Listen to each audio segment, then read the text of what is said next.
Tanti cari auguri ai nostri amici telespettatori. Se dovessi pensare a un simbolo di questo 2020, quel simbolo è sicuramente questa mascherina, simbolo di un annus horribilis funestato dall'epidemia da Covid che ha portato lutti, morte, sofferenza fisica, morale, sociale, economica.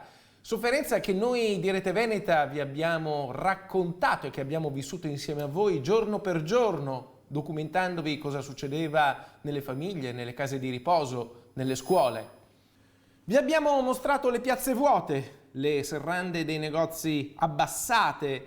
Abbiamo dato voce a chi è stato più colpito dal Covid economico, dai ristoratori al mondo del teatro, dell'arte, della cultura. Abbiamo seguito giorno per giorno il presidente veneto Luca Zaia, i medici. Vi abbiamo raccontato la battaglia sanitaria, i lockdown, ora per ora, giorno per giorno, mese per mese, fino ad arrivare a scavallare questo terribile 2020 in cui non sono mancate nemmeno le maledizioni del maltempo.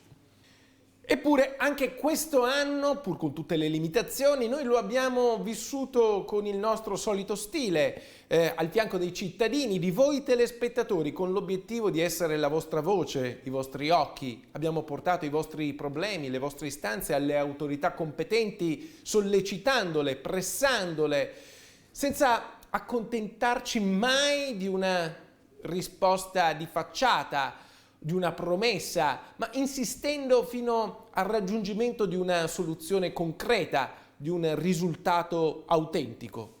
E così, cari telespettatori, pure in questo anno orribile in cui ci siamo dovuti occupare anche di molto, molto altro, insieme a voi siamo riusciti a tagliare qualche traguardo, abbiamo ottenuto persino in questo 2020 alcune vittorie. E allora, adesso, insieme, ricordiamone qualcuna.